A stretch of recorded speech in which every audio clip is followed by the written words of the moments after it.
Shalom, saudaraku yang dikasihi Tuhan Yesus Kristus. Tanggal 12 Mei 2021, sebentar kita akan menjelang peringatan kenaikan Tuhan Yesus Kristus. Saya akan sampaikan satu rahasia yang berkaitan dengan kenaikan Tuhan Yesus Kristus. Saudara, ada dua poin penting yang harus kita ketahui tentang kenaikan Tuhan Yesus Kristus di akhir zaman. Makna yang tersirat maupun makna yang tersurat dari peristiwa kenaikan Tuhan Yesus Kristus. Saudara, ada rahasia apa di balik kenaikan Tuhan Yesus Kristus? Ini saya tangkap dari ilham Roh Kudus. Ini ada dua hal yang sangat penting yang harus saya sampaikan pada saudara.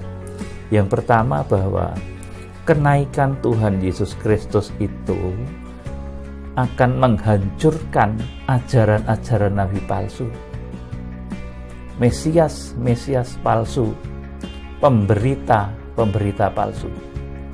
Saudara, karena Tuhan nanti datang di awan-awan seperti ketika Dia naik, maka tidak ada satu orang pun, tidak ada satu orang hebat pun yang akan bisa meniru proses kedatangan Tuhan. Sesuai nanti ditulis di dalam Injil Matius, itu nanti akan terjadi banyak penyesatan di akhir zaman. Pada saat itu orang berkata, Mesias di sini, Mesias di sana, Mesias di padang gurun. Saudaraku, jangan kamu percaya, karena nanti kedatangannya akan sangat spesial.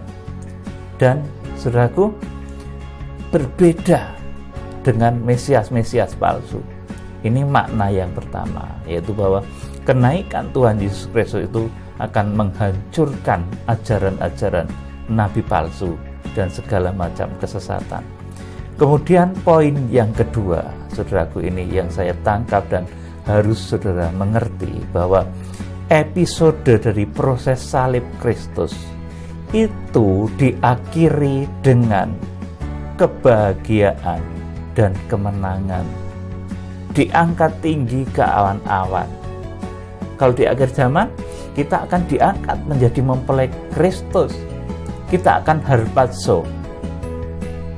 Saudaraku, jadi episode dari proses salib Kristus itu diakhiri dengan kebahagiaan dan kemenangan. Memang, saudaraku, proses salib itu ada saatnya menderita. Tuhan Yesus ditangkap, kemudian menderita, disiksa, kemudian disalib. Saudaraku, itu proses salib, proses warna merah. Kemudian sesudah Dia mati di kayu salib, itu ada lagi proses kebangkitan. Saudaraku, ini yang seringkali orang keliru.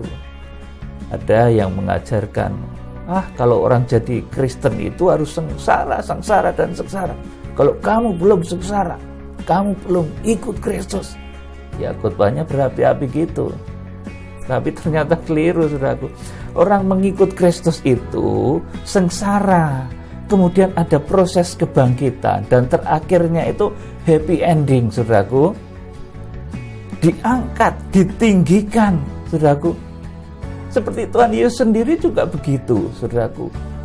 Dia itu, saudaraku, memulai proses salib itu dengan satu proses kesengsaraan. Dia ditangkap, kemudian disesat, disiksa, disalib, sampai mati di kayu salib. Kemudian Tuhan Yesus bangkit.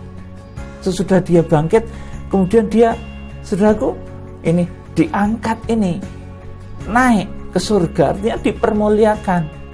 Ini tercermin juga dari, saudaraku, baik warna-warni di selambu pintu gerbang maupun pintu kemah maupun pintu tirai dari bait suci Allah, itu dihiasi dengan warna, ada merah kirmisi, ada biru laut, ada ungu dan putih. Artinya orang kalau ikut Yesus itu, saudaraku, ini ada prosesnya, waktu kapan dia harus sengsara, saudaraku, bahkan mematikan segala macam keinginan daging. Tetapi ada waktunya dia itu dibangkitkan. Jadi kalau orang Kristen itu kok soro terus, saudaraku, ini ada yang keliru dengan kekristenanmu. Saudaraku, pintu gerbangmu salah. Bahkan kalau ada yang mengajarkan begitu juga, saudaraku, jadi Kristen itu harus menderita. Tanah air kita akan surga setelah menderita. Saudaraku, kayaknya berapi-api betul, saudaraku, tetapi keliru. Tuhan Yesus tidak begitu, saudaraku. Tuhan itu ingin membawa jemaatnya itu, saudaraku, bukan untuk menderita, tetapi untuk, saudaraku, dipermuliakan, menjadi mempelai wanita anak domba. Ini saudaraku, satu rahasia dari makna kenaikan Tuhan Yesus Kristus, bahwa proses salib itu akan diakhiri dengan happy ending, proses kemenangan. Jadi kalau orang Kristen itu kok sengsara terus, saudaraku, dari awal dilahirkan menjadi Kristen sampai terakhir soro terus, saudaraku, harus koreksi justru, saudaraku. Saudara, akan kita simak detailnya. Yang pertama tadi, sekarang kita akan kembali pada topik bahwa kenaikan Tuhan Yesus Kristus itu akan menghancurkan ajaran nabi palsu. Kita akan baca Kisah Rasul pasal 1 ayat 8-11. Ini ketika Tuhan Yesus Kristus naik, saudaraku. Jadi kenaikan Tuhan Yesus akan menghancurkan ajaran nabi palsu. Kisah Rasul 1 ayat 8-11. Tetapi kamu akan menerima kuasa kalau Roh Kudus turun ke atas kamu, dan kamu akan menjadi saksiku di Yerusalem dan di seluruh Yudea dan Samaria dan sampai ke ujung bumi. Ini amanat agung Tuhan Yesus Kristus sebelum kedatangannya yang kedua. Saudara, kemudian apa selanjutnya? Sesudah ia mengatakan demikian, terangkatlah ia disaksikan oleh mereka, dan awan menutupnya dari pandangan mereka. Ketika mereka sedang menatap ke langit, waktu ia naik itu, tiba-tiba berdirilah 2 orang berpakaian putih dekat mereka dan berkata kepada mereka, "Hai orang-orang Galilea, mengapakah kamu berdiri melihat ke langit? Yesus ini," sudah perhatikan, Yesus ini yang terangkat ke surga, meninggalkan kamu, akan datang kembali dengan cara yang sama seperti kamu melihat dia naik ke surga. Amin. Jadi, saudaraku, siapa yang kita tunggu yang akan datang itu, saudaraku? Adalah Yesus ini. Kisah Rasul pasal 1 ayat 11. Jadi kita itu bukan menunggu orang lain, bukan menunggu Mesias lain, orang yang mengaku Mesias. Saudaraku, kita tidak menunggu orang-orang yang mengaku Mesias, tetapi yang kita tunggu adalah Yesus ini yang dinyatakan di sini. Hai orang-orang Galilea, mengapakah kamu berdiri melihat ke langit? Yesus ini yang terangkat ke surga, meninggalkan kamu, akan datang kembali dengan cara yang sama seperti kamu melihat dia naik ke surga. Amin, saudaraku. Jadi yang kita nantikan itu Yesus, bukan reinkarnasi. Saudaraku, ada yang mengatakan katanya Tuhan sudah bereinkarnasi di China, saudaraku, jadi sosok wanita. Maaf, saya tidak percaya. Bukan, saudaraku. Ada lagi yang ngomong, saudaraku, dulu sih memberitakan akhir zaman juga, tapi rupanya pegel, saudaraku, akhirnya menyatakan dia sendiri Tuhan, saudaraku, yang sudah datang, anak manusia yang sudah datang. Ini dari Indonesia bagian timur, saya nggak mau sebut orangnya, saudaraku. Dari Papua Sorong sana, saudaraku, ada orang yang mengaku anak manusia, saudaraku. Saudara, betapa ini, saudaraku, ajaran-ajaran yang palsu seperti ini, saudaraku, ini mula-mulanya, saudaraku, ini mengkultuskan pemimpinnya. Akhirnya pemimpinnya itu dianggap Mesias. Saya itu sudah perhatikan sejak dari dahulu, saudaraku, ajaran-ajaran yang melenceng itu, saudaraku, berawal dari, saudaraku, pengkultusan pemimpin. Saudaraku, yang pada akhirnya menyatakan diri bahwa pemimpin itu, saudaraku, yang dia kagumi itu, dia adalah Mesias yang dijanjikan. Dan pengikutnya ini fanatis betul loh, saudaraku. Orang-orang yang mengikuti arus-arus seperti itu begitu fanatis. Jadi yang dinanti-nanti itu bukan Tuhan Yesus lagi, tetapi mereka yang, saudaraku, menyatakan diri sebagai Mesias-Mesias. Tapi Tuhan katakan itu Mesias palsu, Mesias yang datang dari bumi. Dia ada di padang gurun, dia ada di bilik. Mesias yang akan datang, Yesus itu, saudaraku, yang di dalam Kisah Rasul pasal 8, pasal 1 ayat yang ke-11 tadi, yang akan datang, yang kita tunggu itu Yesus itu, yang naik ke langit.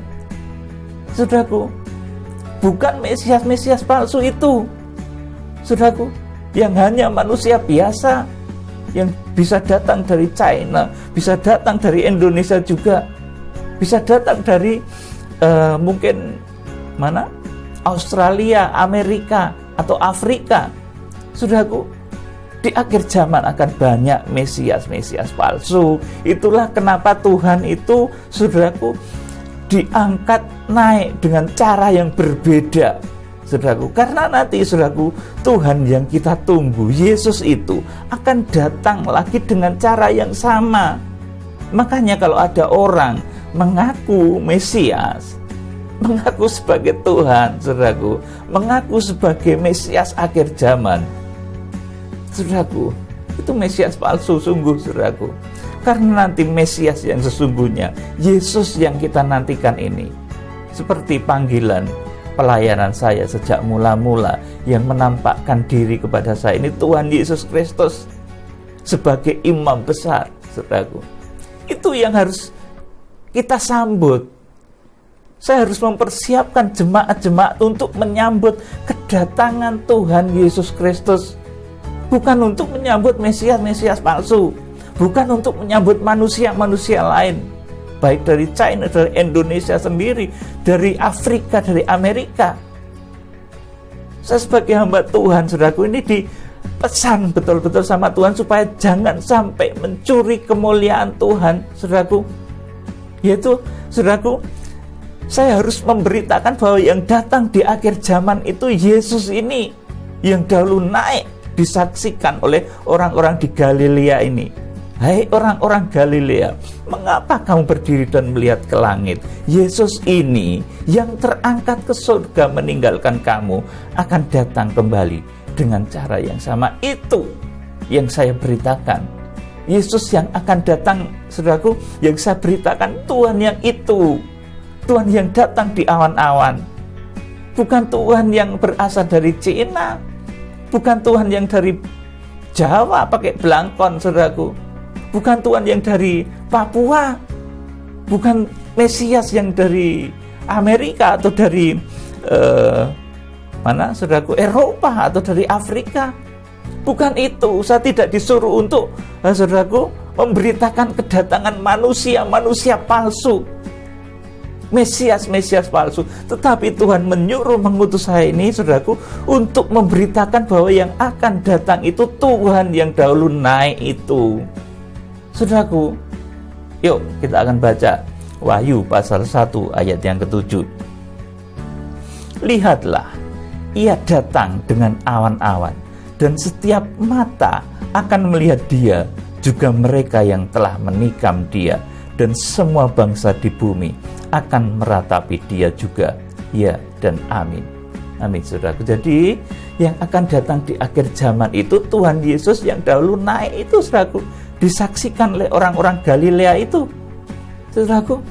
Jadi kalau ada orang mengaku, saudaraku, aku ini Mesias yang dijanjikan, saudaraku, yang diurapi, aku ini anak manusia, saudaraku, itu ngedebus, bahasa Jawanya begitu, saudaraku.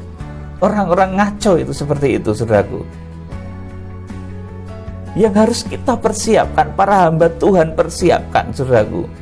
Hamba-hamba Tuhan teristimewa yang di dalam kitab Wahyu disebut tokoh-tokoh yang disebut sebagai 7 bintang di tangan kanan imam besar agung itu, saudaraku. Dia akan memberitakan Yesus yang terangkat ini, bukan memberitakan Mesias palsu yang datang dari gurun, yang datang dari bilik, yang datang dari, saudaraku, China, yang datang dari Papua, yang datang dari Afrika. Saudaraku, itu apa seperti itu, saudaraku?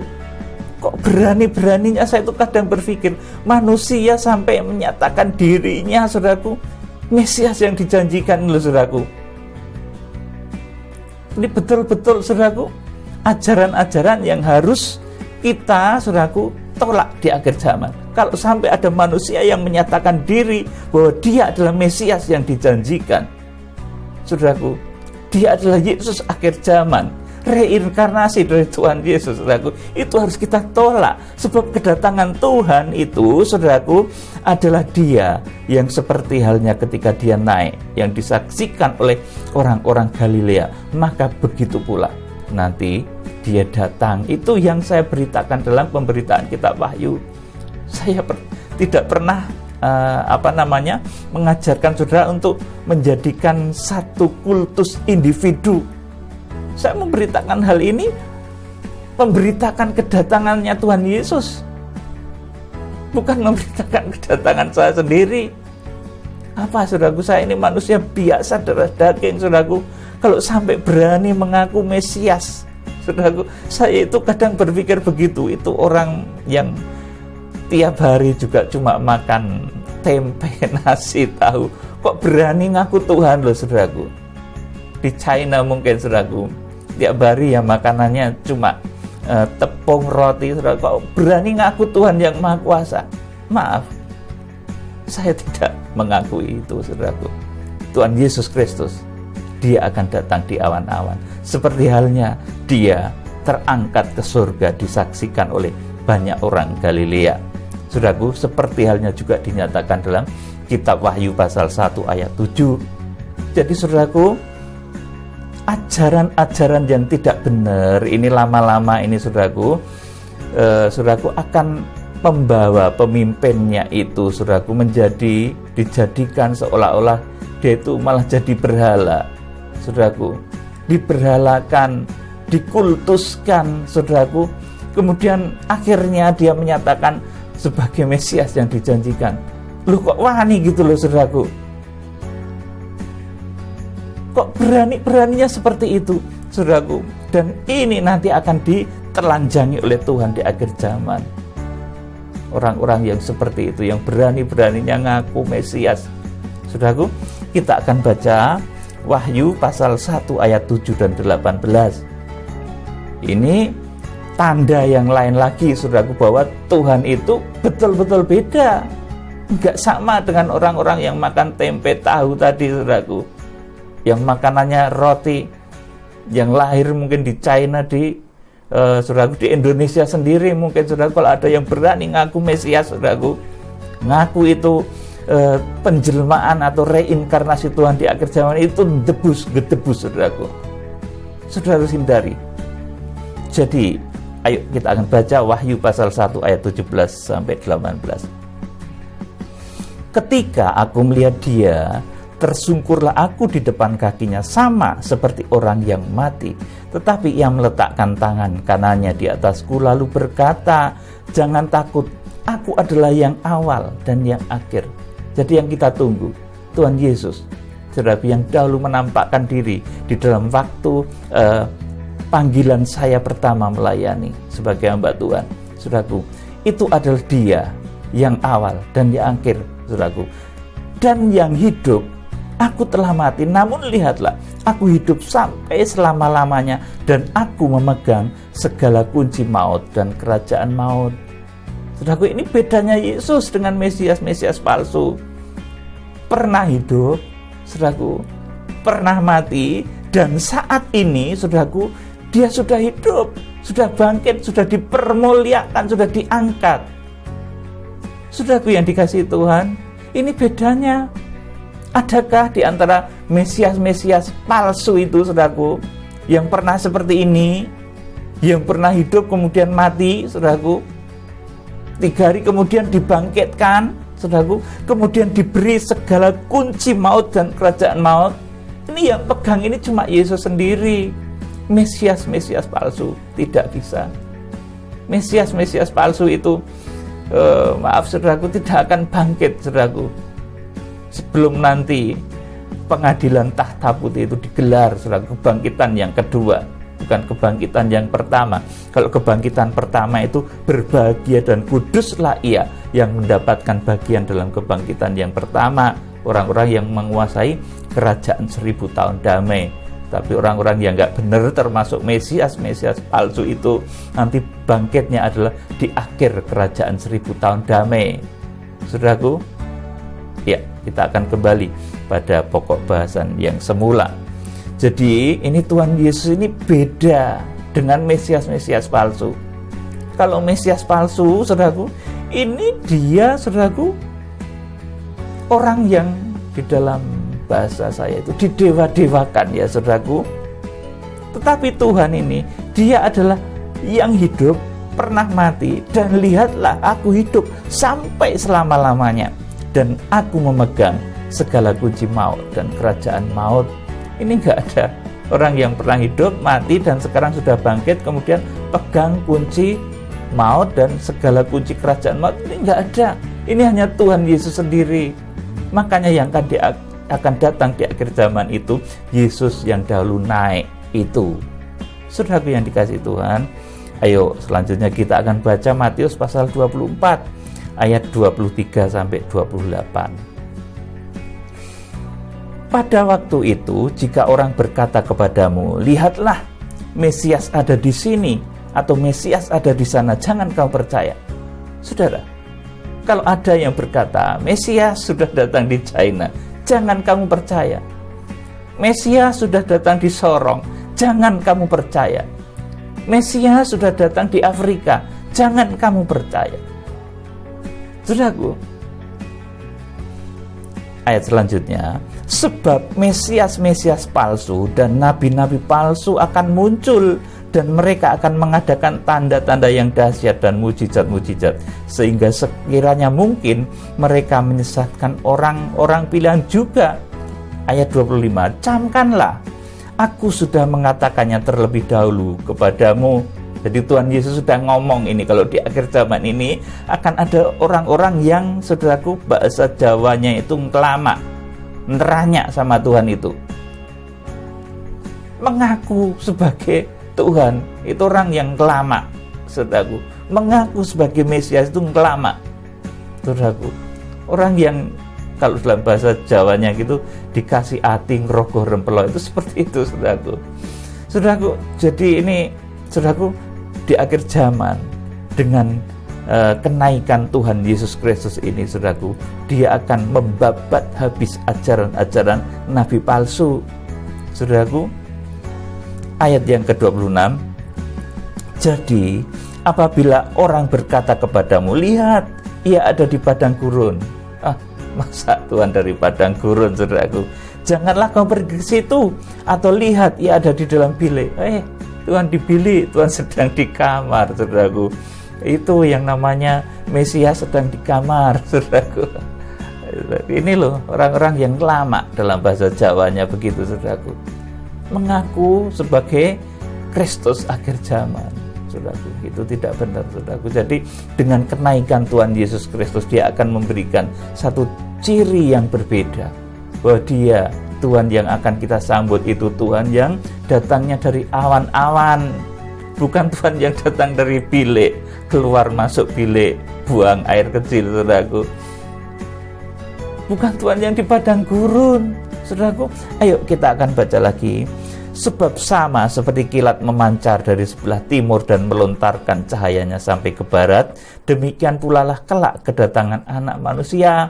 Ayat ini pun sering dipelintiri oleh orang-orang itu, bahwa, saudaraku, seperti kilat itu kemudian menggambarkan dirinya sendiri, saudaraku. Yang datang mungkin dari timurnya Israel, ya ada Cina, Indonesia, ya timurnya Israel, saudaraku. Kilat dari timur, saudaraku. Akhirnya ini untuk menubuatkan dirinya sendiri, padahal ini untuk Tuhan, saudaraku. Matius pasal 24 ayat 27 ini yang sama seperti kilat memancar dari timur dan melontarkan cahayanya sampai ke barat. Demikian pula lah kedatangan anak manusia. Ini kedatangan anak manusia, saudaraku. Jadi seperti itu. Dan ini juga tidak ada yang bisa seperti ini. Nanti yang bisa seperti kilat memancar dari timur itu nggak ada. Oleh karena itu, saudaraku, Mesias-Mesias palsu yang juga makan nasi, makan roti, saudaraku, itu harus saudara hindari, karena itu Mesias palsu. Kalau Mesias yang asli, Tuhan yang akan kita sambut, itu Tuhan yang datang dari awan-awan. Saudara yang dikasihi Tuhan, jadi yang pertama, ini kedatangan, saudaraku, kenaikan Tuhan Yesus Kristus. Ini menghancurkan ajaran-ajaran nabi palsu. Dia akan, saudaraku, memberikan satu ciri khusus yang tidak bisa ditiru, tidak bisa dipalsu oleh manusia manapun, karena dia datang di awan-awan, sesuai dengan Wahyu pasal 1 ayat 7 juga. Kemudian yang kedua, saudaraku, ini perlu saya beritahukan kepada saudara. Kenaikan Tuhan Yesus Kristus itu, saudaraku, ini memberikan satu edukasi, satu pelajaran kepada kita semua, bahwa proses salib itu akan diakhiri dengan kebahagiaan dan kemenangan. Kalau dalam bahasa kitab Wahyu, nanti kita akan diangkat hidup-hidup. Kebahagiaan itu apa, saudaraku, di sini, saudaraku, kalau di akhir zaman? Ya, menjadi mempelai wanita anak domba Allah, sidang mempelai wanita anak domba Allah. Saudaraku yang dikasihi Tuhan Yesus Kristus, kita akan membaca Wahyu pasal 19 ayat 6 sampai 8. Jadi proses salib itu akhirnya membawa mempelainya, membawa jemaatnya itu kepada kebahagiaan, bukan kepada penderitaan. Saudara membawa mempelaimu, saudaraku, itu jangan diajak menderita saja, tapi ajaklah untuk kemuliaan, ini teladan surga. Yuk kita akan baca Wahyu pasal 19 ayat 6 sampai 8. Lalu aku mendengar seperti suara himpunan besar orang banyak, seperti desau air bah, dan seperti deru guruh yang hebat, katanya, haleluya, karena Tuhan Allah kita yang Maha Kuasa telah menjadi Raja. Marilah kita bersukacita dan bersorak-sorai dan memuliakan Dia, karena hari perkawinan anak domba telah tiba dan pengantinnya telah siap sedia. Dan kepadanya dikaruniakan supaya memakai kain lenan halus yang berkilau-kilauan dan yang putih bersih. Lenan halus itu adalah perbuatan-perbuatan yang benar dari orang-orang kudus. Jadi yang kedua, dengan kenaikan Tuhan Yesus Kristus, itu Tuhan memberikan satu pelajaran kepada kita, bahwa proses salib itu diakhiri dengan proses kebahagiaan dan kemuliaan, dengan happy ending. Bahkan di akhir zaman diakhiri dengan proses perkawinan anak domba, pesta perkawinan anak domba. Pesta perkawinan itu suasana apa, saudaraku? Duka cita kah? Saudara, bukan. Itu suasana sukacita, saudara. Jadi proses salib itu, saudaraku, memang pertama diawali dengan proses perjalanan ketika Tuhan Yesus disalib, saudaraku, sengsara, didera, saudaraku, disesah. Kemudian saudaraku disalib dan mati di kayu salib. Ini yang pertama. Ini proses warna merah. Kalau di dalam selambu pintu gerbang maupun pintu bait suci maupun pintu tirai itu warna merah. Kemudian sesudah warna merah ini berakhir, ini ada warna biru. Warna biru ini lebih lama loh, saudaraku. Warna merah, proses sengsaranya itu, saudaraku, Tuhan Yesus dari ditangkap sampai mati di kayu salib ini hanya hitungan jam, saudaraku. Tetapi proses kebangkitannya ini 40 hari, saudaraku, sudah bangkit, saudaraku. Kemudian proses kemuliaannya lebih lama lagi, saudaraku. Dia diangkat, ditinggikan, saudaraku, naik ke awan-awan, itu lebih lama lagi. Jadi kembali saya sampaikan kepada saudara, kalau menjadi orang Kristen itu, saudaraku, saudara kok disorot terus saudaraku, bahkan oleh pemimpinnya mungkin diajarkan jadi orang Kristen itu harus sengsara, sengsara dan sengsara. Kalau kamu belum sengsara, kamu belum ikut Yesus. Ya, pertama memang sengsara saudaraku, tetapi Tuhan itu akan membawa kita itu kepada kemuliaan. Kita tidak dibawa sampai kepada salib saja. Kalau sampai pada salib itu malah belum tuntas proses salibnya, saudaraku. Jadi kalau orang ngomong berapi-api, sengsara, sengsara dan sengsara, saudaraku, kalau belum sengsara, kamu belum ikut Yesus, saudaraku. Ya, nanti jemaatnya akan sengsara terus, betul kalau dibegitukan, saudaraku. Tetapi saudaraku, proses salib itu tidak berhenti sampai dengan Tuhan Yesus di salib itu, saudaraku. Sesudah itu dia bangkit, saudaraku. Dan sesudah bangkit, saudaraku, akhirnya naik, disaksikan oleh orang-orang di Galilea tadi. Jadi artinya apa, saudaraku? Menjadi orang Kristen itu, saudaraku, ada proses waktu untuk sengsara, ada waktu untuk bangkit, ada waktu untuk dipermuliakan. Saudaraku, sudah ada waktu untuk sengsara, tapi pasti sudah akan diberikan kuasa kebangkitan oleh Tuhan. Sudah akan diberikan kuasa kemuliaan oleh Tuhan. Bahkan puncaknya itu, saudaraku, mempelai wanita anak domba Allah itu tidak mengalami kematian tubuh. 1 Korintus 15 ayat 51 dan selanjutnya itu. Kemudian Wahyu pasal 19 ayat 6-9 ini, saudaraku. Jadi proses salib itu happy ending, saudaraku. Bukan proses sengsara, saudaraku, tapi happy ending, saudaraku. Sesudah ada sengsara, perjuangan yang berat, mematikan keinginan daging, maka dia akan dibangkitkan. Usahanya akan dibangkitkan, saudaraku. Pekerjaannya akan diberi kebangkitan, saudaraku. Sakit penyakitnya akan diberikan kuasa kesembuhan dan kuasa kebangkitan. Dan nanti akhirnya akan dipermuliakan, diangkat Tuhan tinggi-tinggi, saudaraku. Jadi Tuhan itu dahsyat, mengajak mempelainya itu bukan untuk sengsara. Kalau saudara menikah misalkan, saudaraku, mengajak seorang wanita itu untuk sengsara apa? Untuk dibahagiakan dia, saudaraku. Pasti untuk dibahagiakan. Kalau saudara mengajak dia untuk sengsara, saudaraku, ya tidak tepat, saudaraku. Tuhan Yesus itu, saudaraku, membawa umatnya, membawa jemaatnya itu akhirnya untuk, saudaraku, dipermuliakan menjadi mempelai wanita anak domba, diangkat hidup-hidup, saudaraku. 1 Korintus 15, 51 dan selanjutnya itu, saudaraku yang dikasihi Tuhan. Saudara menjadi orang Kristen itu diberkati itu boleh loh, saudaraku. Saudara kaya itu boleh. Salomo juga kaya, diberkati, saudaraku. Yang tidak boleh dari orang Kristen itu apa toh, saudaraku? Melakukan perbuatan dosa, perbuatan keji, perbuatan jahat, itu enggak boleh. Kalau saudara kaya, diberkati, banyak berkat, itu boleh. Boleh banget, saudaraku. Boleh, saudaraku.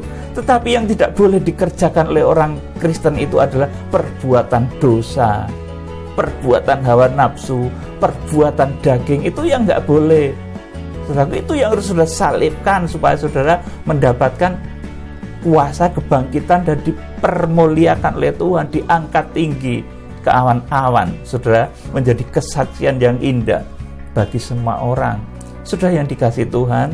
Jadi saudaraku, saat ini yang saya sampaikan pertama ini, bahwa dengan kenaikan Tuhan Yesus Kristus, dia membedakan mana Tuhan di akhir zaman yang datang dan mana Mesias palsu, orang-orang yang lancang, saudaraku, yang berani menyatakan diri sebagai Mesias akhir zaman, Mesias palsu, saudaraku. Tuhan memberitakan satu karakter dirinya, bahwa dia lain, dia beda. Kemudian yang kedua, yang saya tekankan di sini, menjadi orang Kristen, mengikut salib itu tidak hanya proses sengsara, tetapi sudah akan bangkit dan bangkit, dipermuliakan dan dipermuliakan. Dan itu lebih lama. Proses sengsaranya itu dihitung bahkan cuma hari atau jam. Ketika Yesus disengsarakan kemudian mati di kayu salib, itu hitungannya jam. Kemudian saat kebangkitannya itu hitungannya hari, 40 hari. Kemudian saat dia dipermuliakan sampai saat ini, dia dipermuliakan. Jadi, saudaraku, jadi orang Kristen itu, saudaraku, ya, jangan menderita terus, saudaraku. Itu justru pintu gerbang yang salah. Makanya selambu pintu gerbang bolak-balik saya sampaikan pada saudara, ini warnanya ada merah kirmisi, biru laut, kemudian ungu dan putih, saudaraku. Merah kirmisi itu proses sengsara kematian, mematikan keinginan daging. Kemudian biru laut itu proses saudara ketika diberikan kekuatan untuk bangkit dari sakitmu, bangkit dari kebangkrutanmu, bangkit dengan kuasa Tuhan yang luar biasa. Kemudian setelah bangkit, saudara akan dipermuliakan. Ini cara Tuhan tuh seperti itu. Jadi jangan soro dan soro, saudaraku. Saudara akan dipermuliakan oleh Tuhan. Saudara, jadi kiranya Tuhan memberkati saudara di saat memperingati kenaikan Tuhan Yesus Kristus. Saudara menjadi mengerti mana yang mengaku-ngaku Mesias palsu, dan siapa Tuhan yang akan kita sambut, yaitu Dia yang datang di awan-awan. Kemudian yang kedua, jadi orang Kristen itu sudah boleh diberkati, sudah boleh kaya, tetapi yang tidak boleh saudara kerjakan itu adalah berbuat dosa. Jangan, saudaraku, sebab kalau sudah berbuat dosa, itu akan membuat saudara hancur, baik secara fisik maupun secara rohani. Saudara akan hancur. Saudara, kiranya Tuhan memberkati saudara dengan roh hikmat dan wahyu. Salam penuaian. Tuhan Yesus Kristus Imam Besar Agung memberkati. Haleluya.